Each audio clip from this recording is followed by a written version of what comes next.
Hey guys, what's happening? Welcome to the ADHDads. I am JJ. And I am CJ. Hey buddy, how are you doing this week? Pretty good, man. I think after, what is this, our 12th episode, somewhere around there, I think we finally got the intro down. We finally are learning to slow the ADHD brain down and let the other one say their name. So That's glad funny, you, buddy. glad glad you took the intro this week, because I was telling you, but my wife was over here the other day going, "Hey, man, you do the intro a lot. I think you should let JJ have it. You guys are co-hosts, right? It's not your show." So Well, what about those listeners who are very comfortable in the familiar space of consistency? Now we just thrown that a whole out of whack. What's that going to do to that anxiety level? get used to it, because that's parenting, brother. All right, you got to learn to adapt quickly. Well, I think, one thing I'd just like to talk about, I know it's always important to bring a certain level of our personal experience into this, and, just tell people where we're at in the world. And one thing that happened yesterday is you had a birthday, which was pretty awesome. There was maybe a different type of celebration for your birthday this year than maybe when you were, 20 years younger. That's for sure. But at the same time, it's just kind of like part of being an adult. You do get that sense of, oh, I really would like a little bit of acknowledgement. And I told you yesterday, when you told me you were going to enjoy some birthday cake, I said, birthday, what? Because I completely forgot about it, because I had my own world of parenting going on during all of this weekend. But I still wanted to say, happy birthday, buddy. I'm glad to celebrate you. Well, thank you. I appreciate that. And, I know that we get caught up in the chaos of this thing that we call dadding. So I know how it goes. My birthday, I didn't even do anything for myself. We took the kids to Disneyland. We had a sleepover on Friday and Saturday night. So I had 4 giggly girls running through the house, trying to deal with meltdowns and who plays with what doll and who stands in front of who and what line and who's sitting on who and what ride. So it was a lot of navigating that, but honestly, brother, there's no place I would rather be than creating those memories with the kiddos and my wife at Disney. So I was right where I wanted to be for my birthday wish. So it was a good day. That's awesome. What does it look like to you? So you're talking about the giggly girls running around and they're having issues, with power dynamics and stuff. And then, you have to somehow act in that moment in some way to be, the responsible parent. But later on, you're giggling about it yourself. What did that look like in the moment? A lot of confusion and a lot of me having to step into another room going, all right, how do you handle this? Jeez, never been here before. But no, it actually went pretty good. We actually had a moment, and I want to ask you if we've had a few talks about this before, and I think that this is a common thing for a lot of ADHD kids. But when I'm in it and I'm watching it all unfold in the weekend, I saw our oldest deal with a little bit of that friendship power dynamic with some of her group of friends, right? And I kind of had to coach her through that, because she had her best friend come, and her best friend is kind of like the cool kid. She's so nice and intelligent and well thought and put together, and she just says the right thing. As from a parent perspective, watching this little girl, I'm like, wow, where did she come up with that? And the way that she deals with her friends, and just a very good friend. Everyone wants her attention, and it was no different this day, JJ. Everyone wanted to sit with this girl and wanted to stand in line with her and share their treats with her. And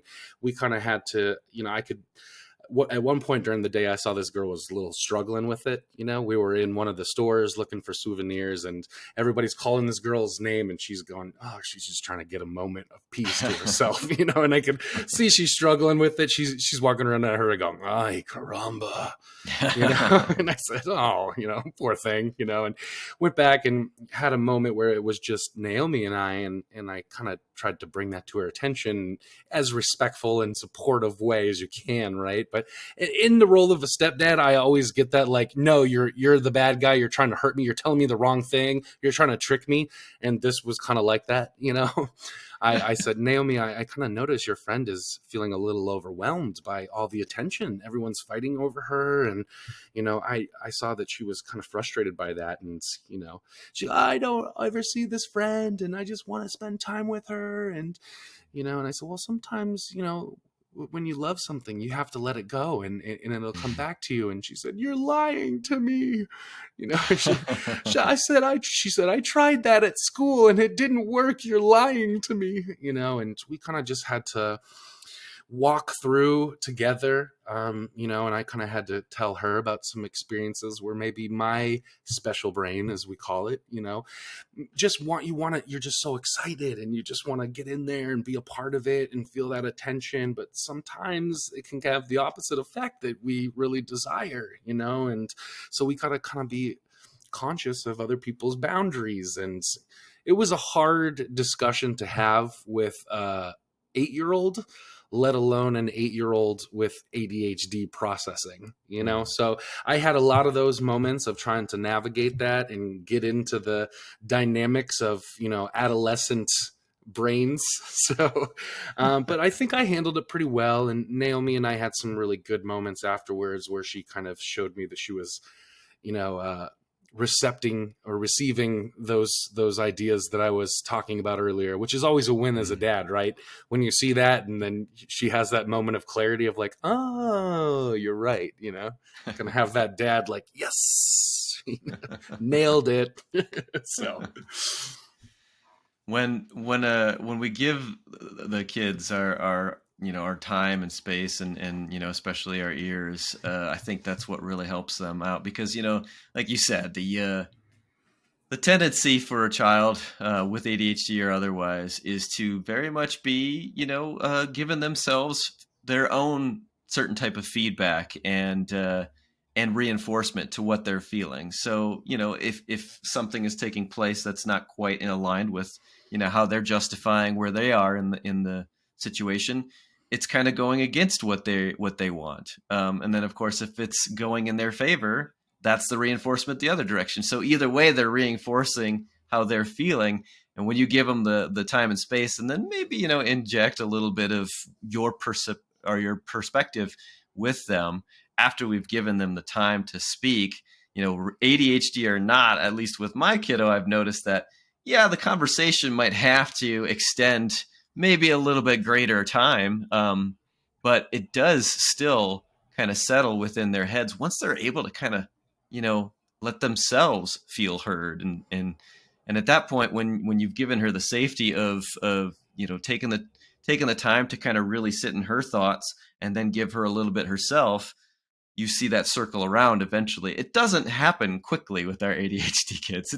You know, and the more we kind of suggest something to the contrary, the more they're going to also see us as the contrarian. And that's not what we're intending to do. We're essentially trying to advocate for them while also giving them the space to be themselves and hear and see the other side of things. And that's what my kiddo was doing on this last week. He had a moment too where it wasn't going his way, and he was so caught up in the idea of it not going his way and it was a problem that he didn't see the solution, you know, a few steps further down the road. But once it happened and then we got back to talking about it later, he felt very much safe with the idea of expressing how things didn't go well and how he didn't act in the way he wanted to. But that's okay, because the grace that was extended down that road was what really made this whole situation a success. And man, our kiddos, I mean, just like us, like you had like all these girls all of a sudden jumping on top of each other and making all this noise. You know, everybody wants a voice in there, and you're just like, this is going a little bit mad. Later on, when everybody got their calm and got their you know, voice heard, then you got to see all that beautiful grace extended to each individual kid. And yeah, the chaos is part of the process, but sometimes the chaos brings us to that great resolve. Well, let me ask you something here, because we're here trying to get into extreme ownership today. And something that I notice with our oldest with ADHD is she has a hard time with ownership. Um, I'm thinking back to this Disneyland trip here, and whenever I was trying to point out, Naomi's behavior in this situation and how maybe she was affecting her friend, she would displace that responsibility onto the other girls that were here.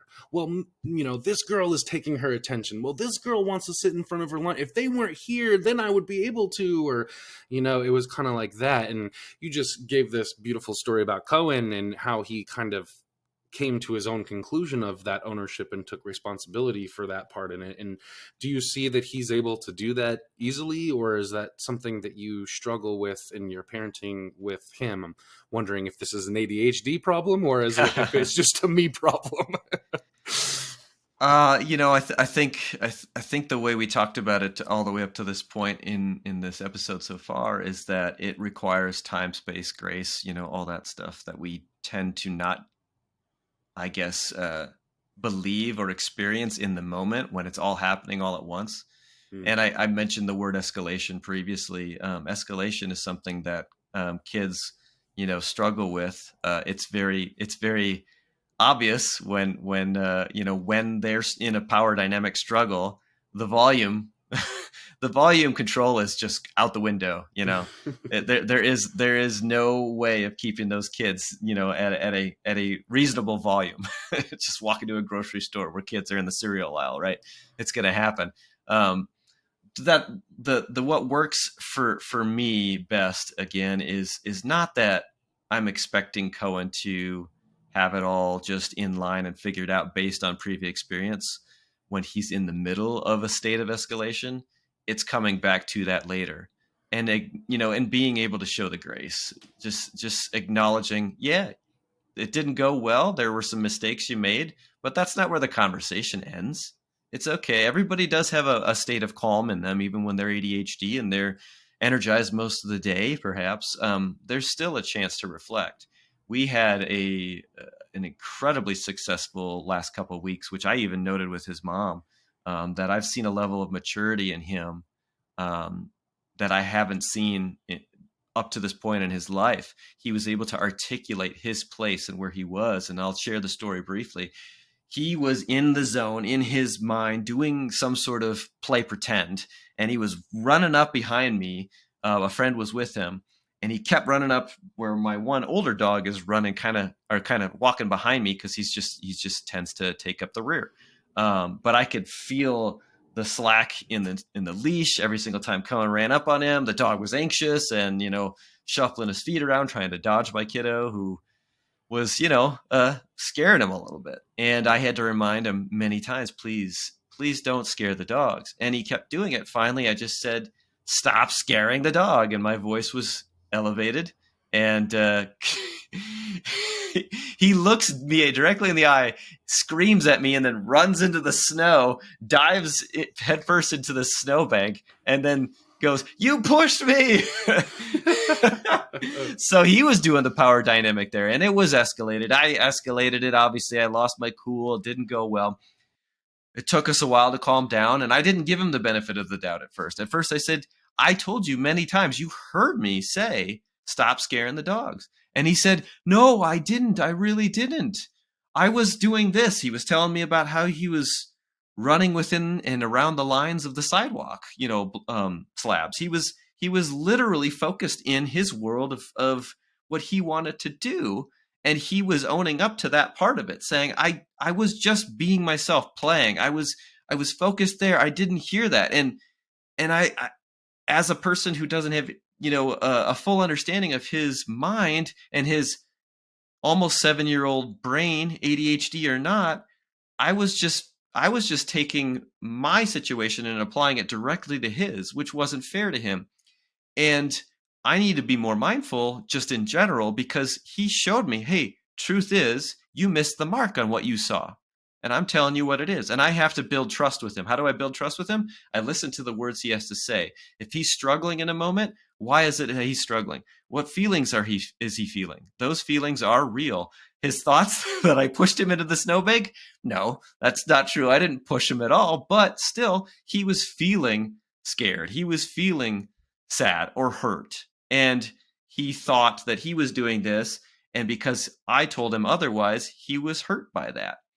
But we got to circle around to it. I wish it wouldn't have gotten to the point of escalation, but sometimes escalation does bring us to a quicker resolve because we have to face the problem head on. And so I gave him grace. He gave me grace. He spoke to exactly what he was doing, and I believed him. It was an absolute amazing success, and I wouldn't change anything, even though, yeah, it sucks to have to raise your voice to your kiddo.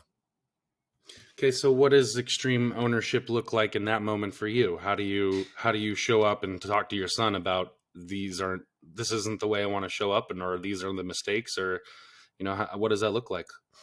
Yeah, well, I think extreme ownership should come before a fight.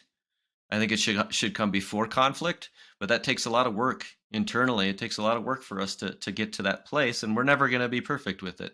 In that moment, I at first was taking ownership over the whole situation and not giving any to him. And then we talked about it, and I realized I was mistaken in what I defined as the situation to be.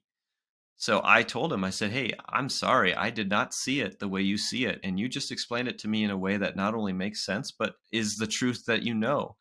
So I need to apologize. I need to be truly remorseful for what I did. And I need to express to my kiddo why I'm remorseful, what it is that I did wrong, and how I can do better next time, or how I aim to do better. Because truth is I don't know if I'm going to do better next time every time. I would like to promise that, but that's a really hard thing to do because you don't know what the next situation looks like. And it's funny because we're talking about our kiddos and we mentioned ages and stuff. And I talked with guys just the last couple of days. I don't know what that next situation is going to be. I feel like often I think that Cohen has reached a level of maturity here and we've turned a corner. But I'm like, well, okay, we turned the corner, but what's around the corner? Sometimes you don't know what's around the corner. So what do? I have to take ownership for every single part in my situation. And I would love to talk about that on a deeper level with relationships between adults too, because I think this is a really important thing for us as people who have lived some of us many decades of life and still bring our childhood into our current relationships, and we don't take enough ownership over it, or we pass the trauma that we experience from, say, our parents. We try to pass that off onto them, which I've even done on this podcast to a degree, where I talk about the trauma and I don't talk about eventually having to take ownership over the actions you make toward other people because of the trauma you experience. At some point, you still made the action, so you still need to own up to it. So I guess in that situation with Cohen and in my personal experience, extreme ownership is really just saying, okay, I can talk about the other person all I want, but the only person I have ownership over and their actions is myself. I can't take ownership for other people. I can influence and be a good influence to them, but that does not mean I have now owned their perspective, their feelings, and their thoughts in that. Yeah, and I think that this is such a difficult thing for humans to accept responsibility. I think that a lot of us, myself included, it's comfortable falling into a victim mentality, right? Like it's really easy telling yourself a story that, if only, if this person did this, or if circumstances were different, or if they reacted this way, or if they didn't say this, then I would have had my ducks in a row in order to show up, right? And I think that a lot of us do that, especially in relationships and marriage. We have a lot of resentment in a lot of those dynamics, as far as, well, she didn't do this, or I don't get this in the marriage, or I don't have enough sex, or she talks to me this way, or she doesn't clean, or whatever your thing is. But if she did that, then things would be great. We would be great if only I just need her to do this, or I just need this person to do that. And I definitely fall victim to that. I definitely have in the past. in my previous marriage, 9 years of that mindset. And like you're saying, I've fallen into that kind of talk too on this podcast when it comes to my own parents, and the upbringing that I had and some of the things that I wish I had or didn't, and it's really since I started the dad journey that I think about my dad all the time. I'll tell you what, you know, I realized that my dad did a lot of good, but I was so focused on all these things that I felt slighted on or didn't get or didn't felt showed up for in the right way, and I held that with me for so long. And to a point where it would show up in conflicts in my life or relationships in my life, I would give it that definition, that designation of, well, that's because my dad did that. Just don't do that next time was the mindset that I had, right? Like, oh, you messed up. That's not how you want to show it. Just don't do it next time. That's the strategy. That's the goal, And it wasn't until I really started taking responsibility for that and almost looking forward to the moments where I would stumble that I felt like I started having success with course correcting or growing from. Because in that state of mind of just don't do it next time, there's no strategy, there's no plan, there's no defining or labeling anything of what's going on internally with you. It's just a conflict avoidance, pain avoidance kind of mentality. But once I started looking at it and man, I didn't show up the right way there, or I raised my voice or said something that is not in alignment with who I want to be. And instead of just going, well, just don't do that next time, I started thinking about it in a way of, okay, let's take responsibility for that. Why did you do that? Why did you say that? What were you feeling in that moment? What feelings were bubbling up for you? And, maybe in the first beginning stages of that, there was a lot of that displacement, right? There was a lot of that, well, she said that, and that's why I did this, but if I could take that picture out and go, okay, well, I didn't like that she said that, but if I responded differently, this could have gone a different direction. So how can I take ownership over that piece in that moment and show up, given the tools, the resources, the knowledge, the things that we talk about on this podcast and in our calls and one-on-one? How can I take that into that moment? So instead of waiting for the things to blow up or waiting for me to make the mistakes, I would start right after, of looking forward to the next time. How do I want to show up? How do I want to take ownership over this last conversation that happened? And how can I turn that around for the next time? Think about it in a different way. Okay, buddy. So do you have an example of, that could help a listener out with a moment that you realize I'm going to take responsibility and I'm going to do some course correction, something that is concrete for somebody to say, oh, I've had a similar experience. I could apply this in this way based on what I understand now. Journaling. If I had one piece of advice, I guess it would be journaling, like an accountability journal, right after those moments, or oftentimes when I am fighting with my wife, I'll break out that journal. That's just a concrete way to kind of organize thoughts. And then once the emotions and the chaos of the situation has maybe calmed down for you emotionally, it's always nice to kind of go back and see where that heightened sense of emotions has taken your brain, right? And how you show up when the emotions are high like that. I think it's a good time to, when my wife and I are arguing and we break off for a cool down moment or a collect your thoughts kind of scenario, that writing all that stuff down on a piece of paper or in a journal can really just serve you well, again, once you calm down and have a different perspective of looking at that. So I think through that practice and through that repetition is when you can kind of start to see maybe behavioral traits in yourself or emotional patterns that you aren't aware of when things are heightened like that. And I think that if you're really gonna, this work of extreme ownership is that, like, you have to know thyself, right? You have to know how you respond and how you react and what your triggers are. And I think a lot of us, because that's such hard work and it's so uncomfortable, are really scared to dive into that. It's an uncomfortable feeling to think Mm. about how you don't show up or you suck, you know.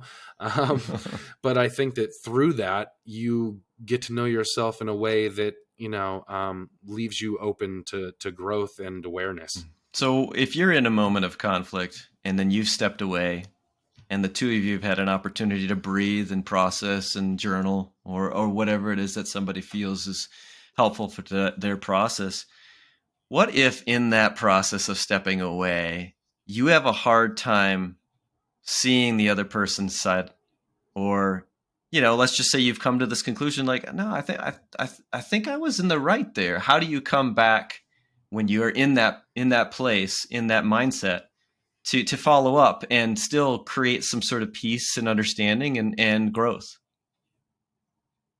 Hmm. I've been working on this method that I've been trying to employ in my own life here. And it's this kind of strategy of just inquiry and asking rather than trying to tell. Mm. So, it's kind of like this 4-step process of, listening, asking, reflecting, and reflecting. So, and the reflect, I'll get to that. But, I think the first step is I got to do is just shut up and listen, to my wife. Yeah. Because a lot of times I want to interrupt and interject my opinion or my fix-all solution, the man explanation of how to solve her problems. And Nobody loves that. that's nobody loves that. It doesn't serve anybody. So listening, I think, to get all the facts, and that goes to that second step, which is ask. And ask questions. How does that make me feel? How do you think that you should handle that? Or just some strategies around that to kind of get their perspective and opinion on what's going on in their life or with us or in the moment. And then that reflect. The first reflect, I think, is an inward reflection. How does this make me feel? How does what she's saying affect me? And how am I going to respond to that, rather than just reacting in the moment? That self-reflection of not only how does this make me feel, but why does this make me feel this way? Where is that coming from? Is this a her thing, or is this a childhood thing that I'm putting on her? And maybe I'm just misunderstanding her and misinterpreting her, which is why I think that that second step, or the fourth step, is so important. The reflect is, I think, an outward reflection, the mirroring, the labeling aspect of the conversation. So to make sure that you have understood everything that's going on, I heard you say this, what I'm hearing is this, you just said this. Am I safe to say that you're feeling this way? Just trying to really nail home and define the feelings that are coming up from your other partner. And now notice, JJ, in those 4 steps, at no point did I say fix. Fix or respond. I didn't even say respond, man. I just, I think, we naturally will get to the response, right? And communication and stuff. But I think that, in order to understand everything that's going on and to really formulate how you want to respond and how you really think about this scenario, you got to take care of those other 4 steps first. And all of that is being present and engaged with your partner, listening and asking and reflecting and labeling. No mansplaining. Yeah, I really appreciate that, and I'll say, because I am a little bit out of the world of having a romantic partnership, I can say a lot of these things, but putting them into practice is something that definitely looks different for me right now. But all what you said is exactly what I've been trying to practice in my co-parenting relationship. And one of the things that I've done, I would say, especially in the last 6 months, I believe I've stepped up a lot, is looking at past experience and trying to just analyze myself without pointing the finger in whatever that looks like in my thoughts. So if this happened, well, how did I respond? Did I respond because I had all the information and it tapped into some of my emotional states that I struggle with or that I wrestle with? Did it tap into my trauma? Where is it coming from that I'm experiencing this emotional response? Do I have enough information? If I don't have enough information, then I need to be curious, like you mentioned, ask questions, go through the inquiry process. That's extreme ownership for me is really just, you know, taking whatever occurred, and if I'm going to in any way suggest something about what the other person might have thought or said or felt, then I better at first understand myself in that position fully. And then, even if I don't see eye to eye with that person, then I better start asking questions about them rather than making the assumptions. It's great to, assumptions is, it's not labeling, it's not mirroring. Those are things where you're actually trying to understand the other person. That's that inquiry you're talking about. And I think, it's possible for people to get a little bit confused when you start to suggest through your own words what you saw the other person doing or what they might have been thinking or feeling. That can be dangerous. But if you give them the space by saying, I believe this, then you're allowing them the opportunity to respond and feel safe. Because honestly, when I've been in situations in the past where escalation occurs, usually it's my defenses that are coming out rather than my ears to listen and my one mouth to shut up. Yeah, and it's such a common trap, I feel, that I see in a lot of married couples, with again, that displacement of responsibility when it comes to communication. She misheard me, or she doesn't understand what I'm saying, or she's just not getting it, is a common thing that I feel I hear a lot in a lot of relationship dynamics. And I'm definitely, again, someone who has fallen into that trap, my friend. And, I would like to challenge the listeners out there that maybe kind of fall into that frame of thought, that there's still extreme ownership to be had in that dynamic when somebody is misunderstanding you or mishearing you or not getting the words that you're saying. That's still a we problem, right? That's a you problem. Say it a different way, bud. Stop yelling and stop wagging a finger in front of your spouse's face. And I'm saying you here, but I'm really talking to Coley here. Years ago, that was definitely a trap that I fell into. And once I started discovering some healthier ways to communicate and to express myself, is when I got a lot further. And I realized that it wasn't a them problem, not misunderstanding me or taking my words out of context. It was a me and my patience with myself and my own verbal communication and abilities. So again, I think that there's extreme ownership that can be found and had and practiced in any situation that we can. And I think that as men and fathers and leaders, wanting to grow and be better in our lives, we have to look for those moments as they arrive, because I don't see any growth happening if you aren't able to take responsibility for your part in it. You can point fingers all day and say, well, if things were different and circumstances were changed, I would have been here. But there's no growth that's ever going to happen there by you pointing at somebody else. The only growth that can happen is for yourself. You can't make somebody else grow. You can't force them to. And, you can lead a horse to water, but you can't make them drink.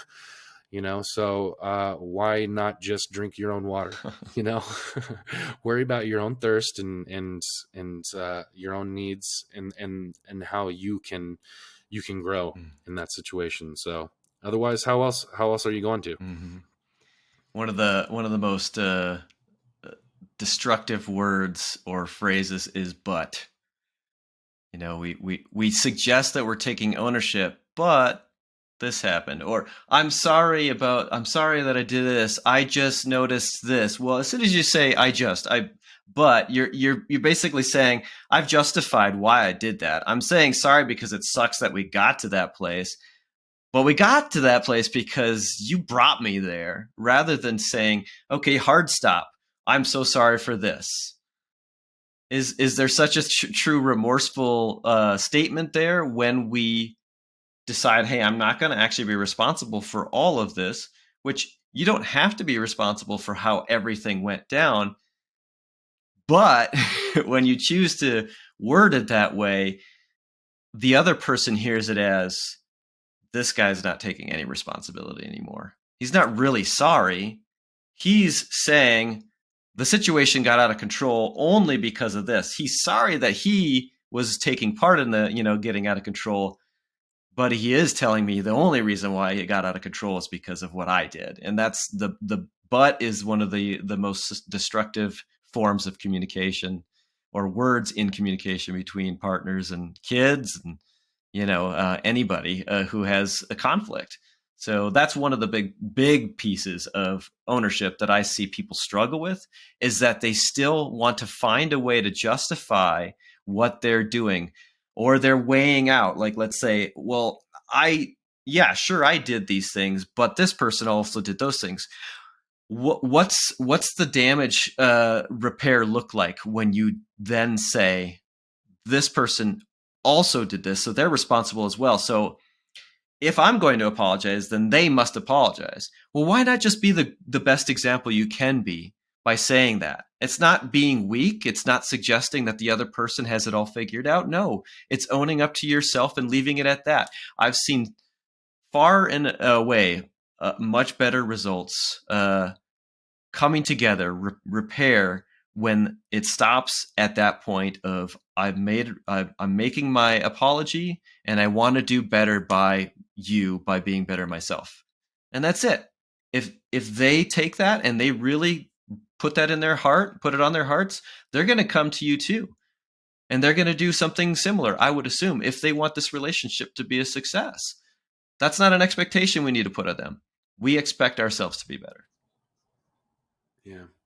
Yeah. And again, I think that that's the trap that we fall into, right? Is you expect that other person to take responsibility for theirs and justify yours, and we just go tit for tat, back and forth. I mean, every argument that I've ever been in is because you want to feel heard, right? My wife wants to feel heard. And somehow we're just going over on top of each other. Yeah, but you, but yeah, but you, but yeah, okay, but you, but again, that but word. So how, going back to your question, it's just got me thinking, how can we accept responsibility for our part in it and let go if the other person doesn't, and still be okay with that dynamic? How can you be okay with the responsibility that you've taken and the growth that you're doing, and not be hurt by the resentment or the holding on to of what you didn't get? Early on in relationships, I think it's pretty natural for people to try to want to, be their best selves and advocate for the other person.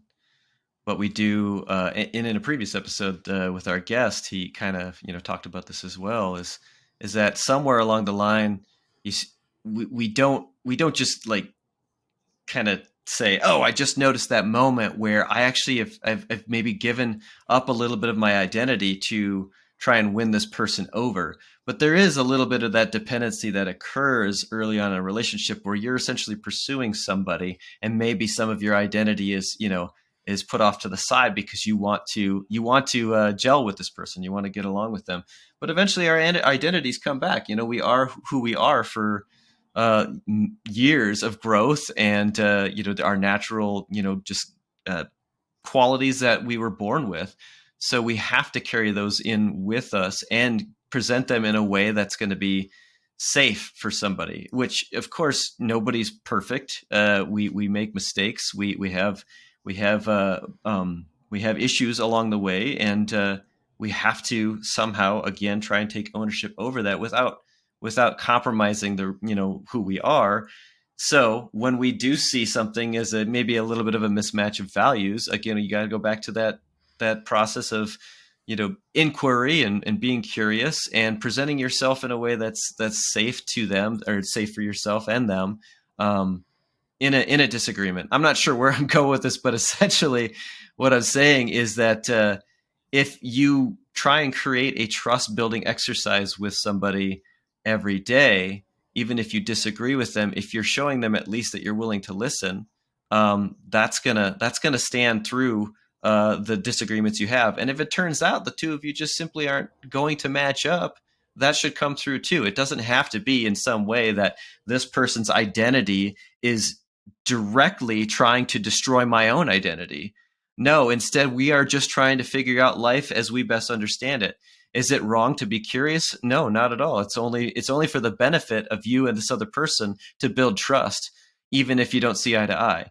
I, an easy one could be I couldn't date somebody who smokes, and if they say to me, um, smoking is something that helps calm me. It's something that I do when I need to step away from things. It's my calming coping mechanism. I'd say, okay, I understand. My choice is to not have that in my life. That's a respectful way to do it. Now, if I'm going to go ahead and say, well, you're an idiot for smoking, you're going to kill yourself someday because of this bad habit. Well, then clearly I've stepped over the line and I've not really heard this person. Yes, I believe smoking's unhealthy, but do I have to suggest that this person's, a fool, an idiot, what have you? No, that would be pretty cruel. I think it's very easy to destroy trust through the process of standing up for yourself, or whatever that looks like in the moment, where you are no longer fighting for the relationship. You're just trying to fight against the other person's a view or perspective, because chances are at that point you're not really fighting against their perspective. You're reaching the point of defensiveness, and somewhere in us we feel this attack on us. And so, yeah, the natural tendency is to defend. But man, there's nothing much more powerful than the ability to take what somebody has said and kind of ask a question in return, instead of fighting. And you mentioned I've heard it time and again with a lot of guys who say, she did this, she did that, and her this, her that. And I've challenged them. I say, can you talk about the situation without using those words? Because then it requires a lot more perspective that I can only take ownership over, which is myself, and say, well, I was doing this, this and that. It came to this point, and I felt this way, I thought this way, and then therefore you see, I don't have the opportunity to suggest this person is who I suggest they are against me. Rather, I am working on myself in this moment. And here's what I stand for. Here are the values that I hold dear to my, close to my heart. And that's it.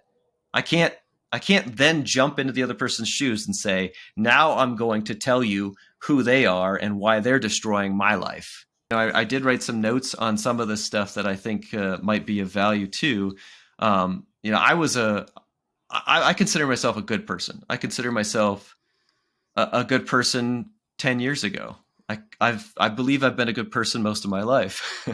But I became a bad spouse. I brought trauma to the relationship, and I acted out on that trauma, and I wasn't taking responsibility of that trauma. So I was acting out of defensiveness when she pointed out things that were hurting her based on my actions from my upbringing, the person that I was through the trauma, and how I did not kind of, work on that internally.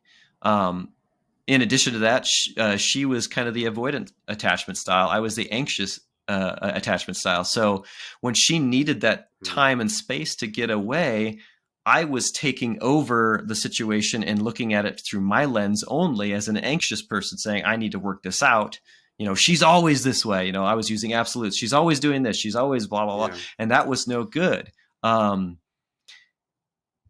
I'll give a good example, honestly, that really I did not fully understand until later, when I kind of looked internally at myself. Is she would be the person who would naturally feed our newborn, because she had the breast milk. I obviously did not. And I took over cooking and cleaning duties always. That was kind of my thing. I did that even before kiddo was born. And there were some nights where I just kind of said to myself, I don't want to clean the kitchen tonight. I don't want to clean all the dishes. I'm just kind of done. And I want some time to do something else.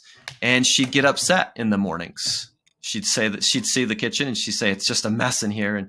And I know she wasn't saying that just to say it. You know, she was voicing it to me out of frustration, out of disappointment. And it got to me because I realized, not fully, but I realized in that moment, I'm being called out. Because here she is, every single time kiddo's calling her to, feed him, she's there. She's not taking breaks. She's doing this. And here I am saying, well, it doesn't have to be done. I can just let it go. That might be okay if you have a conversation about that, if the expectations in the relationship are understood and you talk about it. But instead, we had that unfortunate problem where I just left it and she trusted me to do it. And I basically destroyed that trust by not doing it. And so she'd get upset and then I'd get defensive because I was called out on it. We could say she could have approached me in a different way, but really, what does that do for me now? Does that do any good for me to say, okay, well, she could have done it this way and then everything would have been okay? Like you said earlier, I did not need to do that. All I needed to do is take a hold of my part in that moment and be curious. How can I best serve us in this situation? How do I get us to a better place with this? She trusts that I'm capable and can do this. How do I deliver on that? That's okay. I'm not a slave to her. I'm doing my part as a partner to help the house out, to help our family, continue on our healthy path. Listening to you talk here, the theme that I seem to be kind of pulling out is I think that the language that we use here really defines these ownership dynamics, right? You're saying that you spoke a lot in absolutes in your last marriage, and I definitely did that. And I think 90% of relationships communicate in that way. You always do this. You always say this. And I think where I've found success and in healthy communicating with my wife is to try to eliminate those absolutes or some of that language. And this even goes with the language that we don't use, right? Like you're even talking about with expectations and the dynamics in the house, and you haven't talked about, you guys didn't talk about, what the expectation is and what the expectation is when that expectation isn't met, and I think that the language that we're using and not using builds up these resentments into these moments of a relationship where you again have this resentment towards your partner because they're not taking ownership of this. It's like, well, what are the conversations that we've had to define what ownership looks like to you? How do you want them to own up to this moment or when this arises in your relationship? Because oftentimes we're not expressing ourselves right, and then it becomes these absolutes. They always do this. They're just this kind of person.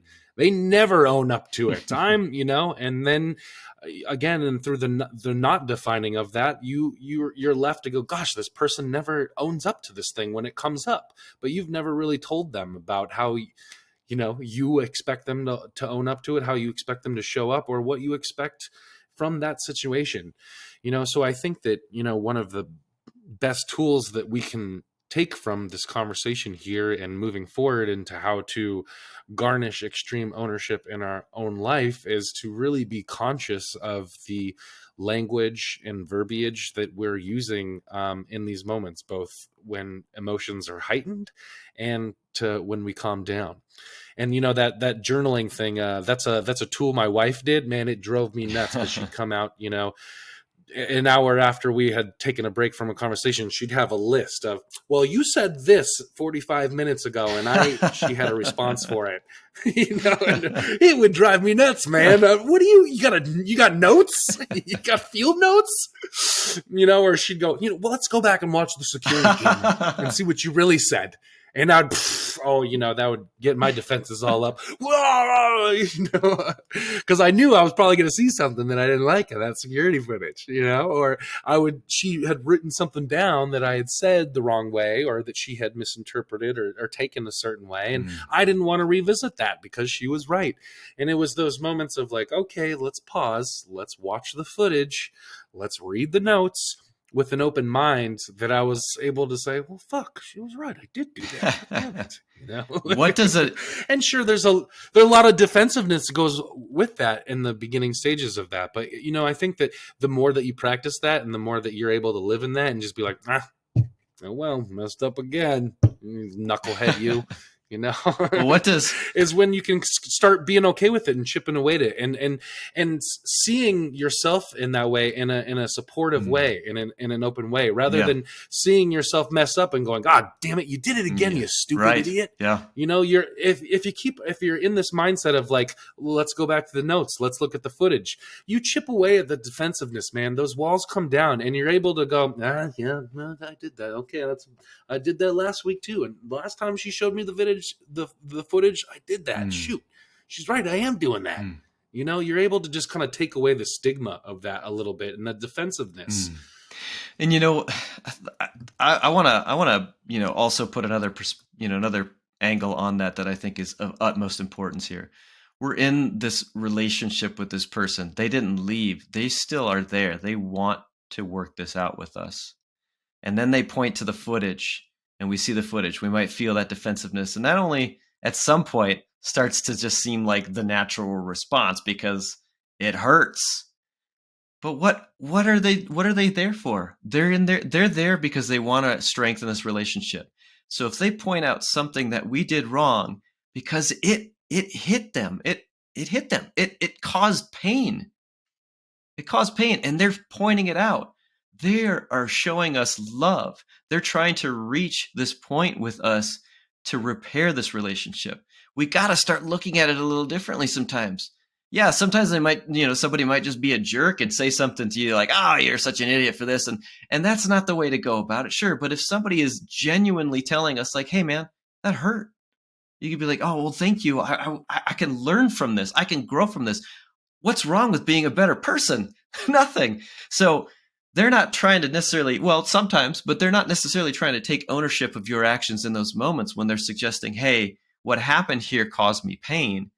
They're actually asking you, can you please take ownership of this because this will help our relationship grow stronger? And it's so hard in those moments when we're feeling like our character's put into question. But we all know when we're on either side of those tracks, we know that we've been in that moment where we want to tell somebody, hey, that hurt. And we're feeling like in that moment, we're walking on eggshells just to let them know we felt hurt. That's not a good place to be. But the more you practice that and the more you show up and say, hey, I see you doing this. Instead of using the absolute saying, you always do this, say, maybe I've noticed this kind of pattern taking place. And when that happens, I start to feel this way. Like that, how is that something that can be denied? I'm actually feeling this and it's causing pain. I'm presenting it to you because I love you and I want to make this work. That's a good thing. We get so wrapped up in our own minds that we feel like throwing fists from our mouths is the best approach. When that pause, you talked about journaling, you talked about taking that second to really process and maybe come back with footage or not, at least given the opportunity to really come together in the long run is going to help save that relationship and make it grow. Man, if I could only have taken some of those words that were given to me and said, you know what? I don't need to feel threatened in this moment. I need to hear this person because I am not perfect. And they're actually telling me this is how we get further together. Man, think of how much greater so many relationships would be if we just did that ownership part. I mean, I think you just said it right there. We don't fight because we don't want to be in a relationship. If that were the case, we would just leave. Why go through all the emotional torment of fighting and raising your voice and working yourself up and sweating and getting your blood pressure going?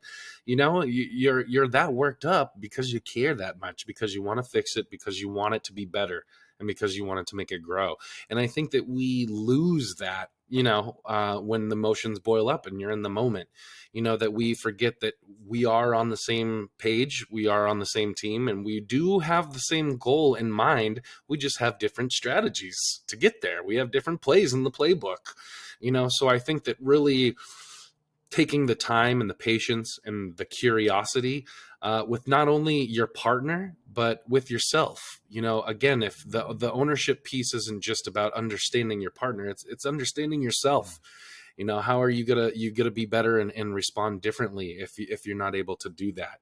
So, I really liked that you said that there. If we can just kind of remember that piece, that we're working towards the same goal here, and we maybe just have different strategies, maybe we could be a little bit more open to listening to the other strategies. Mm. Yeah. Some of these relationships, we don't necessarily have a choice in the matter of, our immediate family is our immediate family. This is our blood. That doesn't mean we're going to necessarily always get along. And I can say that my traumas, my experience with my parents has at many times been rough and rocky. I do. I'm not a big fan of the statement. Uh, they did the best with what they had, but I mean, there's some truth to that. I'm here standing now, making many mistakes, and I believe I'm doing the best with what I understand. Not always, I could be better, but giving our parents, giving our loved ones some sort of grace in this when we're experiencing that level of defensiveness with them, and telling them that we love them regardless, is a powerful thing. And it's so easy to get our defenses up when we are basically being told by somebody as an authority figure all of our lives that we don't have everything figured out. Yeah, it's easy. It's really easy to return to that little kid who's just trying to fight for himself or herself. Um, but there's still something to be learned. There's still something to be learned, and giving that gift to our parents in return too is honestly something beautiful. And I experienced that with my kiddo, like I said earlier. I got to sit there, and I didn't say, well, I'm dad, that's it, I'm dad, my way, highway. No. Instead, I said, man, Cohen, you really gave me perspective that I just didn't have. I learned something from you. And I told him that. I said, I learned something from you. This was an amazing moment, buddy. You were the teacher here, and I'm proud of you. That's something that I want for everybody, because it's not easy. Intergenerational stuff, which we could talk about for a few hundred episodes. That stuff's hard to get through. Yeah, and well, you said a piece there, about sometimes we can't control the relationships, right? And sometimes maybe there are traumatic things that have happened to us that we shouldn't have ownership. I'm talking about abuse or those kind of things. Where there is a victim in Mm-hmm. there, not just a victim mentality. Mm-hmm. But what I also would like to challenge anybody that is listening that has been through trauma is, again, I think that still is an ownership piece in that, though you don't have to necessarily own the piece of whatever happened to you. I think that the ownership really relies on how you respond to the trauma, how you choose to move forward, despite the circumstances. Growing up, there was a lot of addiction in my house, and a lot of just high emotions, a lot of trauma, for a little kid. And I did use that as my narrative for a good chunk of my life, especially when I was going through my addiction and before my sobriety. Well, it's just my blood, it's just my family, can't be helped kind of mentality. And that just wasn't true, you know.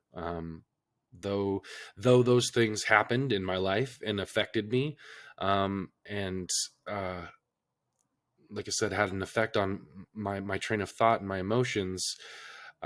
Once I started taking the ownership of that and saying these things happened to me, but that's not how I'm going to be because of, uh, is really where growth started happening. So again, I think that I would like to challenge everybody out there to try to find the moments of the ownership, no matter what the situation or communication or dynamic looks like. That's beautiful, buddy. If you want, Um, I really appreciate that, because it does take many forms, and one way to take ownership in those moments of being hurt incredibly by somebody you love, and then maybe carrying something with you, uh, is being able to understand your boundaries can really go a long way with keeping maybe a little bit of a, let's say we'll call it toxic relationship, in a safe place. So when you identify that stuff and you take ownership over your actions, well, how do you create boundaries around those influences and those areas that definitely like bring us to our knees and cause us pain? That's part of that process. And I know you were kind of leaning towards some other type of ownership in it, but I do believe that that's a big part of that process too, is identifying those boundaries and keeping yourself safe. And it's okay. It's okay to say, you know what, dad or mom or brother or sister, their level of influence on me is causing challenge in me to struggle with where I have vulnerabilities. So I need to set up a boundary there. It doesn't mean you don't love them less. It just means I've identified toxicity that I can at least, put out of my backyard into its own backyard, so I can keep my side of the street, clean and safe to the best of my ability. And then you therefore are taking ownership over that trauma, anything that you're moving forward with. It's hard, man. And I really want to just honor you. I know you were talking about other parts of that, and I'd love you to talk more about it, but that meant a lot. And thank you. Well, thank you for saying that, brother. And man, I've been rolling around this idea that we should do a podcast on establishing rules for fighting. And I think I just kind of kept going back to that as we're talking about this, because I think you're right. A lot of this kind of stuff can be avoided with pre-talks about boundaries and rules of engagement when it comes to conflict and communication when emotions are high, maybe we should do that on our next podcast is kind of come up with our own kind of rules for engagement when it comes to disagreeing with a partner. I've heard some great techniques and stuff around this about, not setting boundaries with no name calling or having some sort of physical touch or hand holding as you guys are talking about disagreements and stuff like that. So I think that could be a whole episode right there, and very beneficial to myself too, and how to proceed in those emotionally driven moments. Yeah, buddy, that would be great. And in addition to that, I wrote up notes for this episode that I didn't get into, and the word was perfectionism. I think we could have an whole episode on that, because honestly, ownership and perfectionism, like that's a tricky place to be in, because not only is perfectionism something that it's unattainable, like you create a level of success that's just completely unattainable through perfectionism, but you also, we don't create like a sliding scale of what does it look like to be a total failure or a perfect person. Well, we're neither one of those. So where are we in the middle? We don't talk about that often enough. And then we get ourselves in trouble when we bring somebody else into the picture, because we haven't figured out where we are at in this scale. So yeah, we have a lot more to talk about when it comes to ownership, and we'll maybe use different words, but we can kind of circle back around to that, because I'm really good at finding some flaws in this guy right here, and I'm pointing at myself. I think we all are, and this episode has been anything but perfect, with all of the technical difficulties we had and all the ADHD tangents and ramblings that we did, but we made it through, man. And I think that the perfection is in the imperfection. So I always try to welcome the adversity, the challenges, the obstacles, and the hiccups along the way, because I think that again, if you take extreme ownership, is where the growth happens. Yeah, and I know we have some stumbles along the way, listeners. It's okay. I'm really grateful for the fact that we can be honest and raw with you, and we have a lot of great stuff coming up, and guests that we're very proud of and are continue to line up. So it's going to be an amazing adventure as we continue in our in our stumbles. That's right. And if you guys have been listening up until this point, God bless you. Love you. I'm glad to have you.